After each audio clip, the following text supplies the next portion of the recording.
abuse the grace of God.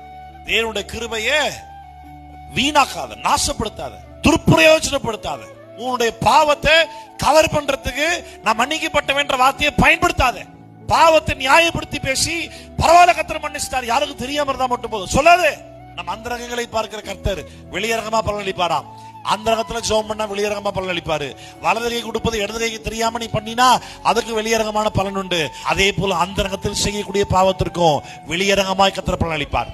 வசனம் தான் சொல்லுது, இருக்கிற காரியங்கள் ஒன்றுமே இல்லையா, எல்லாமே வெளிச்சத்துல ஒரு நாள் வருமாமா. எல்லாமே ஒரு நாள் வெளிச்சத்துல வரும், எதையும் மறைச்சு வைக்க முடியாது.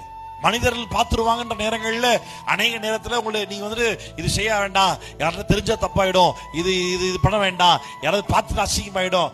ஆனா உன் ஆண்டவர் பாக்குறான்ற அந்த உணர்வே இல்லைல்ல. நான் ஆண்டவருக்கு உண்மையா இல்லாத பட்சத்துல ஆண்டவரே என்னை குறித்து நல்ல சாட்சி சொல்ல போறது இல்லைன்ற ஒரு பட்சத்துல மனிதனுக்கு முன்பாக நல்ல சாட்சி பெரும்படிக்கான வாழ்க்கை வாழ்ந்து யாரை ஏமாத்தி என்ன சாதிக்க போறது பூமியில? ஒண்ணு கிடையாது. மத்தேயுல வாசிக்கிறோம், நீ உலகம் முழுதையும் ஆதாயப்படுத்தி உன் சொந்த ஜீவனை நஷ்டப்படுத்தினா ஒரு லாபமும் கிடையாது. You gain no benefit out of it.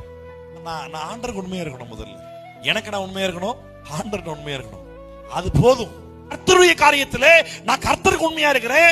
என்னை அழைத்த அழைப்புல நான் உண்மையா இருக்கிறேன். என்னை பத்தி யார் என்ன பேசினாலும் கவலை கிடையாது.